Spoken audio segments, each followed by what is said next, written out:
In light of recent developments regarding the ongoing hostilities between Israel and Hamas, expectations set by U.S. President Joe Biden for a potential ceasefire may be premature, according to a recent conversation with Hamas by Sky News.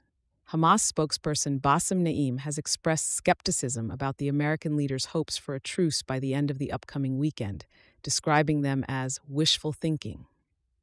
President Biden's aspirations for a ceasefire come at a time when negotiators have been working toward a several weeks-long truce. The proposed agreement entails the exchange of hostages held in Gaza by Hamas for hundreds of Palestinian prisoners in Israeli custody. However, the discussions have faced significant challenges, as reflected in the comments made by Naim.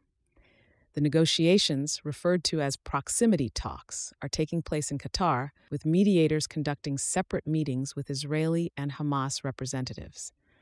These discussions have led to considerations of a 6-week pause in the hostilities, which would permit the daily entry of hundreds of trucks carrying vital aid into Gaza.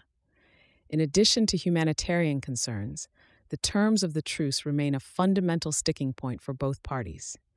Israel remains focused on a temporary cessation of combat that enables hostage release, while Hamas insists on a deal that ensures a permanent conclusion to the conflict.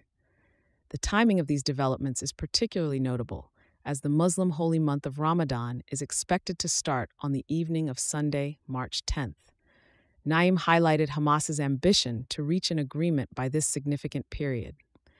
Such a deal would not only be timely for the holy month, but could potentially alleviate the conflict that has weighed heavily on the region. However, the gaps between the parties' demands and what is currently proposed are substantial. Hamas has denied any formal proposal being received so far and ruled out any agreement that does not guarantee a full ceasefire.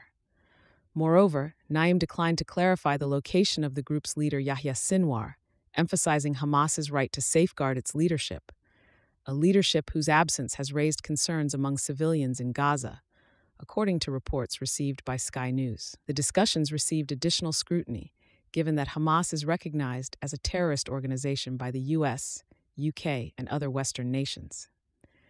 As such, the diplomatic efforts surrounding this potential ceasefire carry both the gravity of the immediate humanitarian crisis and the broader implications for international engagement with entities like Hamas.